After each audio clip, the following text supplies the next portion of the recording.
Hello à tous, et bien comme d'habitude, ça me fait très plaisir de vous retrouver. Comme d'habitude, j'espère que vous allez bien. Et comme d'habitude, on va pas perdre trop de temps. On va commencer tout de suite cet épisode 34 des News Gaming.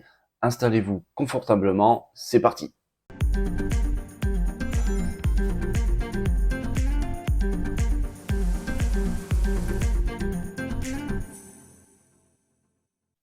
Les amis, un jeu mythique revient en force et sincèrement, ça va faire vraiment plaisir. Ça va rappeler beaucoup de souvenirs aux plus anciens. Ça va jouer un petit peu sur la fibre nostalgique. Ce jeu, un méga hit de Konami, revient pour tout exploser parce qu'il s'agit tout simplement de notre bon vieux copain Bomberman pour les 40 ans d'anniversaire de Bomberman. Il revient, Super Bomberman R2 revient et ça va tout exploser. Il va y avoir du fun, de la rigolade et sincèrement, c'est ce qui est le plus important. Il vient avec beaucoup de modes de jeu différents, comme le mode château qui mettra en place un 1 vs 15. Sincèrement, ça promet. Le mode bataille 64 qui, comme son nom l'indique, va permettre de jouer à 64 joueurs simultanément. Il y a un mode Grand Prix où les équipes se battent pour pouvoir remporter des cristaux et éliminer les autres joueurs. Et bien sûr, il y aura le mode standard iconique de Bomberman. Vous pourrez, grâce à un éditeur de niveau, créer vos propres maps, vos propres niveaux pour pouvoir vous éclater avec vos copains.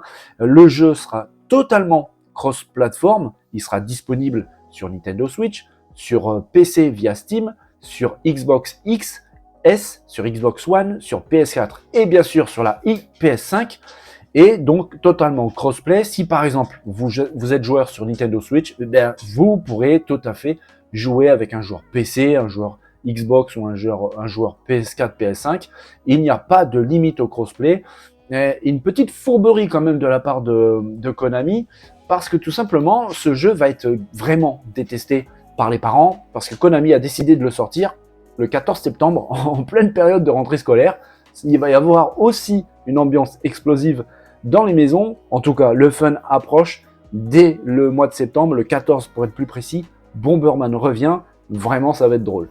Un autre jeu qui va un petit peu toucher la fibre nostalgique de pas mal d'entre vous, si vous êtes fan de jeux de sport automobile, de jeux de voitures de course, ou pas de course, vous allez vous souvenir très probablement de Test Drive Unlimited, qui est une référence absolue au niveau de jeux de voitures, surtout en monde ouvert.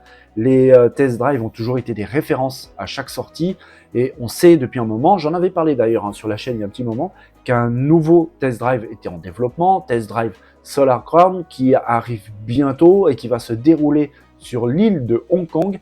Et pour ça, les développeurs ont tout simplement modélisé l'île complète à l'échelle 1 pour 1 de l'île de Hong Kong, avec toutes les rues, avec tous les environnements. Vous savez que l'île de Hong Kong, c'est une île absolument gigantesque, mais qu'elle est englobée et qu'elle est entourée d'énormément de forêts. Eh bien, les forêts aussi ont été modélisées, les chemins de route, de boue, de terre ont été modélisés. Vous le voyez ici, même les plages, ça promet beaucoup de choses, d'autant plus que la météo sera dynamique dans le jeu. Vous pouvez commencer par exemple une course avec un très beau soleil, parfait pour faire une balade. Pendant votre journée de course, la météo risque fortement de changer. Pourquoi pas même carrément finir avec un violent orage.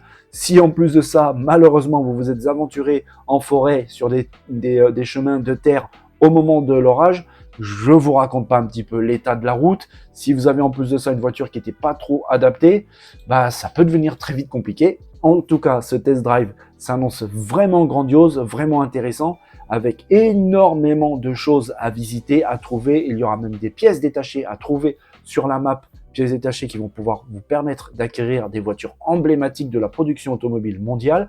Ça promet énormément, avec 1000 km² de modélisés. Sincèrement, on attend ça avec impatience. Le jeu n'a pas encore de date vraiment précise, mais en tout cas, c'est pour cette année 2023, d'après le développeur, l'éditeur. Il est prévu en plus, et très intéressant, de sortir sur PS5, Xbox Series et sur PC. Donc, c'est un jeu nouvelle génération qui va profiter pleinement des capacités techniques de nos machines actuelles. Sincèrement, ça promet, on attend ça avec impatience. 2023 va aussi être l'année des voitures de course. Alors les amis, dans cette news, on va pas parler jeux vidéo, même s'il y a eu des adaptations plutôt réussies de cette saga en jeux vidéo. Vous êtes certainement au courant que Netflix est en train de travailler sur l'adaptation live donc avec des acteurs en chair et en os bien vivants, d'une saga mythique, un monument de la pop culture de l'animation japonaise. Je veux parler de One Piece. One Piece, saga que j'aime vraiment énormément, avec un monde complètement dingue, vraiment très très riche, qui est sorti du cerveau hallucinant de Eiichiro Oda, le créateur du manga, qui nous a pondu un univers complètement fou, énorme, riche, plein de rebondissements. C'est vraiment incroyable et l'imaginer adapté en film ou en série réelle, avec des acteurs réels, faisait partie du fantasme. Surtout quand on regarde un petit peu dans le passé, avec les précédents, par exemple, Dragon Ball Evolution, au plus ancien ça va parler, ce film était... j'ai osé dire ce film, non, bah non, c'était pas un film en fait ça. C'était un truc, voilà, qui était indéfinissable et qui a bien failli faire du tort d'ailleurs à la série originelle Dragon Ball. Il y a eu aussi cette adaptation de Street Fighter avec Kylie Minogue, déjà rien que ça, et Jean-Claude Van Damme, paix à leur âme, qu'est-ce qu'ils ont été faire là-dedans. Bref, quand on se souvient de ça, ben forcément, on a peur de ce qui arrive. Par exemple, aussi, la série sur les Chevaliers du Zodiaque qui est en préparation, j'ai vraiment confiance, j'ai envie que ça soit réussi, parce que dans mon esprit, ben, c'était quelque chose d'absolument fabuleux. Ça me fait peur. Pour One Piece, c'est pareil. J'ai vraiment envie que ça soit réussi, parce que déjà, le terreau originel est absolument incroyable. L'univers de One Piece est juste fabuleux. Et l'imaginer en série, mais je me dis, mais déjà la série elle peut durer mais des dizaines et des dizaines de saisons, ça peut être vraiment fou. Donc on va y croire, on va mettre plein de confiance chez Netflix, qui eux, y croient beaucoup, ils mettent vraiment beaucoup de moyens vraiment pour réussir cette série. Donc ça me fait espérer que potentiellement on a peut-être de la chance de voir quelque chose de réussi. Il y a déjà bien sûr des trailers qui circulent, des trailers officiels sur la série Netflix. On y voit quand même des choses, évidemment pour les fans, très populaires, vraiment connus pour cette série. On sait déjà que la première saison en tout cas, que le début de cette série va prendre pour base l'arc de East Blue. Pour les fans, ben, ça parle. C'est tout simplement le tout début en fait de l'histoire de cet équipage de pirates. C'est le tout début de cette histoire avec Luffy, le chapeau de paille. C'est le tout début où tout simplement ce gamin qui devient pirate plus tard ben, rencontre, on le voit d'ailleurs ici, Shanks le Roux. Et on va certainement en apprendre sur son amitié avec Shanks le Roux. C'est là où il rencontre certains membres de son futur équipage, comme Zoro, comme Nami. On peut très bien imaginer aussi l'apparition de Sanji. D'ailleurs, normalement, hein, il sera présent, mais aussi Usopp.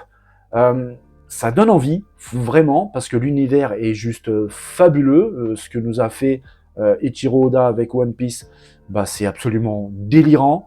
L'imaginer en série réelle, avec des acteurs en chair et en os, ça promet vraiment, vraiment beaucoup.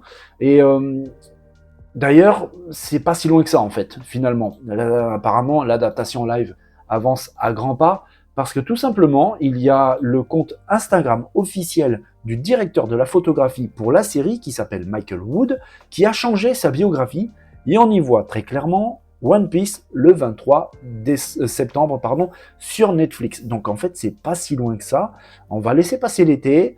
Il y a très certainement d'autres informations qui vont apparaître concernant cette série, vraiment très très attendue, franchement. Moi en tout cas, j'en fais partie.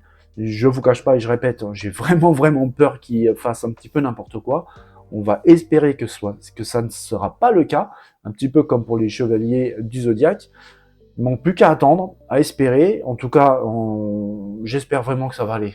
Parce que One Piece, non, faut pas saccager One Piece. On peut pas faire du mal à One Piece.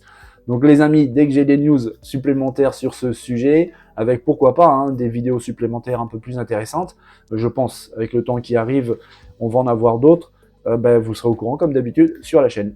Et voilà, c'est terminé, l'épisode 34 se termine tranquillement. J'espère que cette vidéo vous a plu. Si c'est le cas, n'hésitez pas à venir dans la zone de commentaires pour venir un petit peu donner votre avis sur quelle news vous a le plus plu. Est-ce que vous êtes de la génération d'avoir connu Bomberman à ses débuts? Ça date un petit peu. Est-ce que vous aimez cette série? Est-ce que vous attendez le nouvel épisode un petit peu avec impatience? Il a l'air vraiment pas mal, avec une énorme dose de fun. Est-ce que vous êtes comme moi? Est-ce que vous avez un petit peu peur de One Piece en version série réelle? J'avoue, j'ai un petit peu peur parce que je suis ultra fan de la série. Alors, est-ce que vous êtes fan de cette série? Est-ce que vous avez peur? Est-ce que vous attendez avec impatience de voir ce que ça donne? Bref, on peut venir discuter de tout ça dans la zone de commentaires. Ça me ferait vraiment plaisir de partager tout ça avec vous, d'échanger, de débattre un petit peu. En attendant, je vous souhaite à tous une très belle et très bonne journée. Prenez soin de vous, portez-vous bien. N'oubliez surtout pas de vous amuser, c'est très important. Je vous dis à très bientôt. Dès demain, je repars au boulot tout de suite pour préparer l'épisode suivant. À très bientôt, à demain les amis. Bye bye.